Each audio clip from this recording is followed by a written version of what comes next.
함께 할 이야기는 바로 이겁니다. 나이 들수록 친구가 중요한 이유.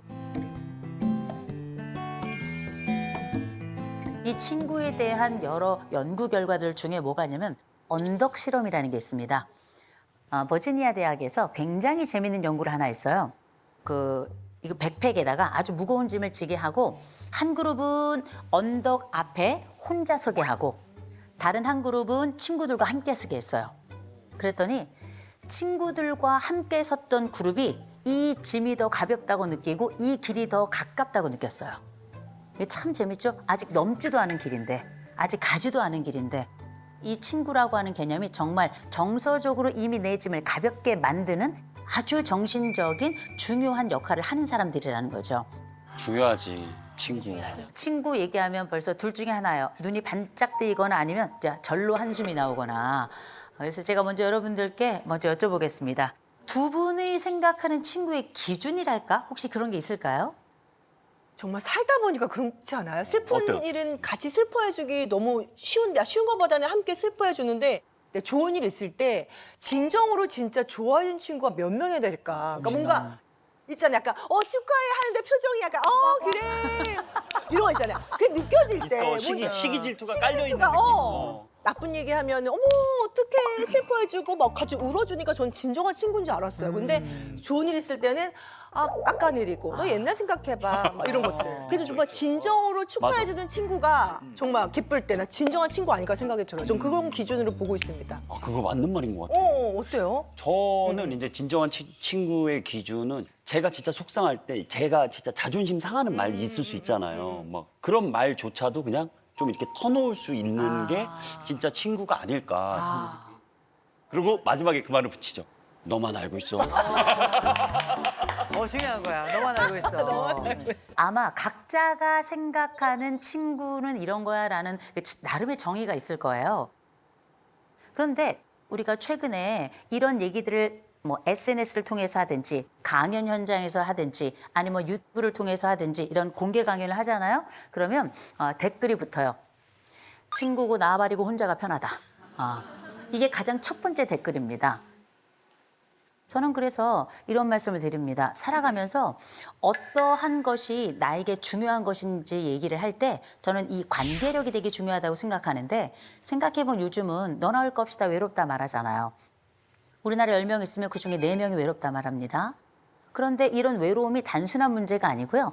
실제 우리가 외로움을 경험했을 때 우리 몸이 미치는 영향, 하루에 담배 15개 피 정도를 핀 정도의 효과를 낸다.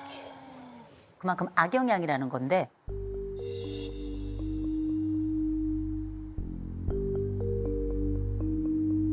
매일 15개 피를 핀다고 생각하는 정도로 외로움은 우리들에게 치명적이라는 거죠. 근데 이게 나이가 들면 들수록 내 외로움을 느끼는 지수는 더 높아집니다. 30대에는 한 30%가 외롭다고 느끼지만 벌써 60대가 넘어가면 42%가 넘어가요. 나이가 들수록 외로움을 더 크게 느끼는 게 사실이라서 진짜? 나이 들수록 이 깐부가 중요해진다. 좁더라도 깊은 관계를 요청하게 된다. 근데 우리가 친구가 몇 명일까 생각해보면 10손가락이 벗어나는 분들도 계시고 손가락이 채 하나가 접히지 않는 분들도 계세요. 영국의 문화인류학자 이름이 던바라는 사람이 있는데 도대체 사람들은 몇 명의 친구가 있을까? 또 몇 명까지 우리가 사람을 관리할 수 있을까? 찐친은 몇 명일까? 이런 것에 대한 연구를 한 게 있는데 한 사람이 관리 가능한 친구의 숫자가 150명 정도다. 라는 게 이제 던바의 수의 첫 번째고요. 그중에 찐친은 5명이다. 그래서 가만 생각해 보면 많은 거 아닌가? 찐친이 5명이나 돼? 이런 분들도 계시고 나 이거보다 훨씬 많은데 이런 분들 계시죠? 한국 사람들은 그 숫자가 조금 달라요. 한국 사람들이 생각하는 평균 친구의 숫자는 몇 명인가? 10.3명입니다. 10명이 넘어요. 머릿속으로 그렇게 많아? 그죠? 나는 지금 뭐 하나가 좀 꼽힐까 말까 막 이런데 더군다나 돈 빌려가는 애는 또 빼야 되잖아요. 그래서 막 고민이 많아지는데 제가 재미있는 말씀 드릴까요? 우리가 흔히 사회적 관계가 가장 확장되는 시기가 보통 30대라고 이야기하는데 실제 30대에는 7.3명이에요. 평균 7.3명. 그래서 우리가 알고 있는 평균보다 줄어들죠. 왜냐? 우리 이때 일도 해야 돼. 결혼해가지고 또 배우자도 있어. 거기다 또 애도 키워야 돼. 뭐 정신없이 바빠요. 그래서 오히려 이때는 친구의 숫자가 이때 감소하는 시기입니다. 재밌는 거 70대가 되면 평균 14.7명이 돼요. 확 늘어납니다. 이게 갑자기. 너무 재밌죠. 이 얘기를 통해서 우리가 알게 된 건 뭡니까? 아, 늙기만 기다려라. 우리는 늙는 순간 이때 친구 풍년인 시기가 다가온다. 저는 이거 들은 얘기인데요. 영월에 있는 90대 한 어르신이 매일 하시는 일이 있어요. 그 매일 하시는 일이 뭐냐면 산 2개를 걸어서 가서 그곳에 있는 친구를 만나고 오는 게 이분의 매일의 루틴이에요. 가는 데만 기본 2시간 반이 걸려요. 왜냐 걸음이 느리시니까. 그렇잖아요? 그래서 만나서 뭐 하시냐 그랬더니 아무것도 안 하셔. 그냥 앉아 있다 온대요. 그냥 생사 확인이에요.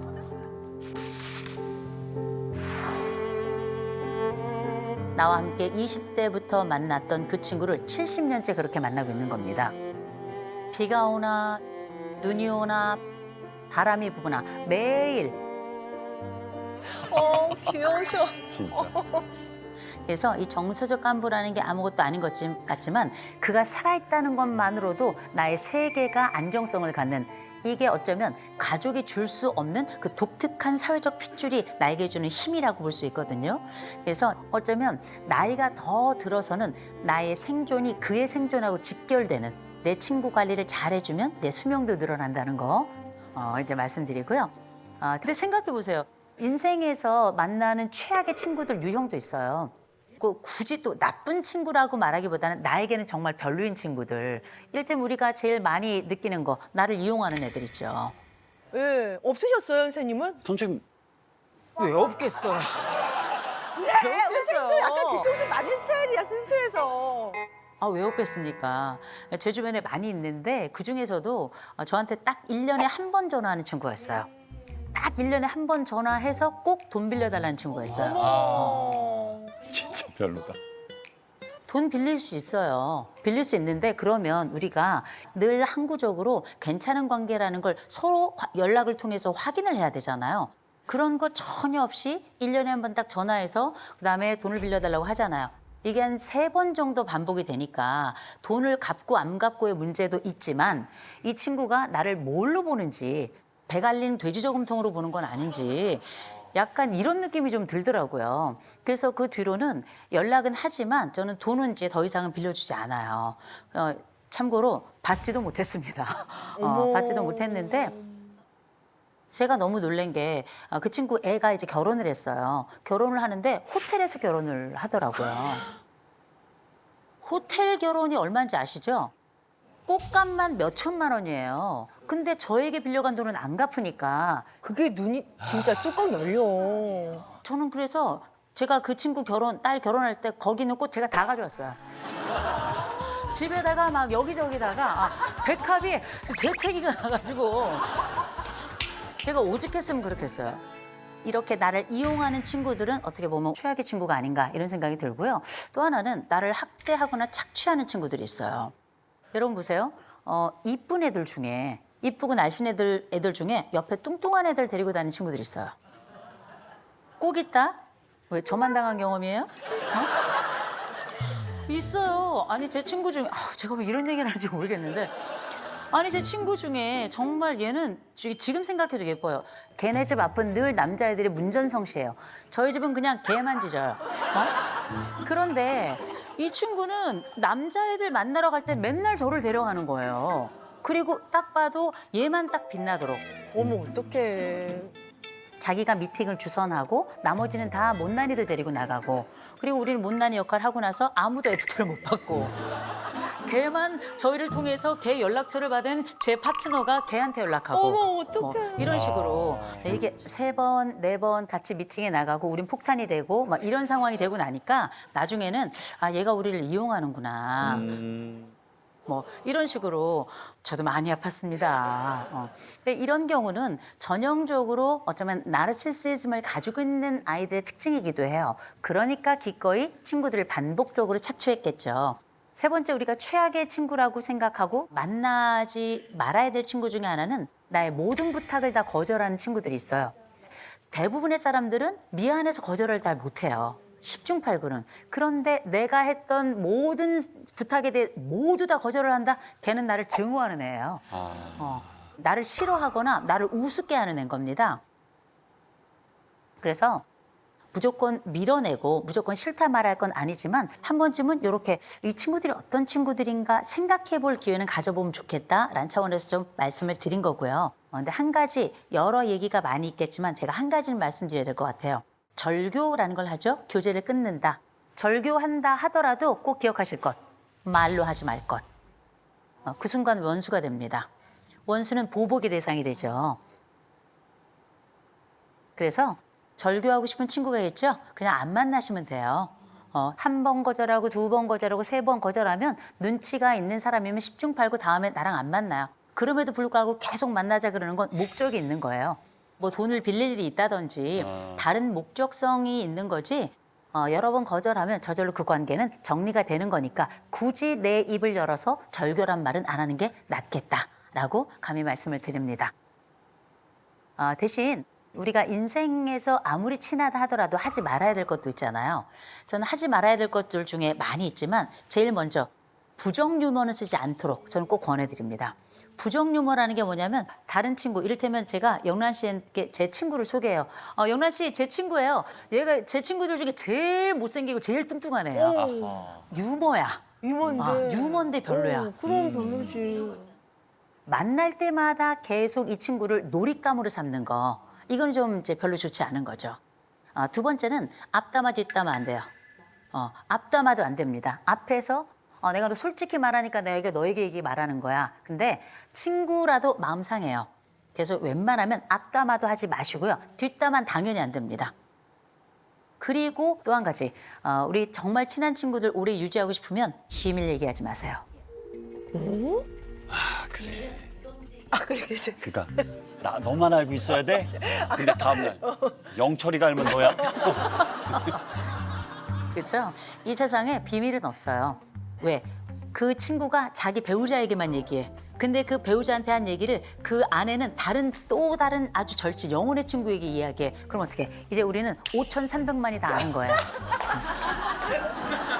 그래서 친한 친구들끼리 얘기하다 보면 또 다른 사람들의 비밀을 나도 모르게 흘릴 수가 있습니다. 근데 그것도 또 다른 보이지 않는 내 친구의 영혼에 상처를 내는 행위라는 거 꼭 기억하시고 비밀은 그냥 무덤까지 가져가시기를 권해드려요. 그래서 우리가 가만 생각해 보면 그래도 저래도 내가 먼저 좋은 친구가 돼야 그도 나에게 좋은 친구가 되는 거잖아요. 전 좋은 친구 되려면 조용필이 필요하다 생각합니다. 조용필 씨가 왜 우리에게 좋은 친구가 되기 위한 좋은 조건인가? 얼마 전에 우리가 사랑하던 배우 안성기 씨가 돌아갔습니다. 두 분은 굉장히 오랫동안 친구였다고 알려져 있는데 조용필 씨가 조문을 하러 갔을 때 기자들이 인터뷰를 했을 때 뭐 내 친구는 이런 친구였고 저런 친구였고 이렇게 말하지 않고요. 정말 짧게 그 친구에 대한 사랑을 얘기하더라고요. 성기야 곧 만나자. 정말 좀 가슴이 너무나 뭉클했습니다. 우리가 조용필이라는 분을 통해서 친구의 개념을 확인할 수 있습니다.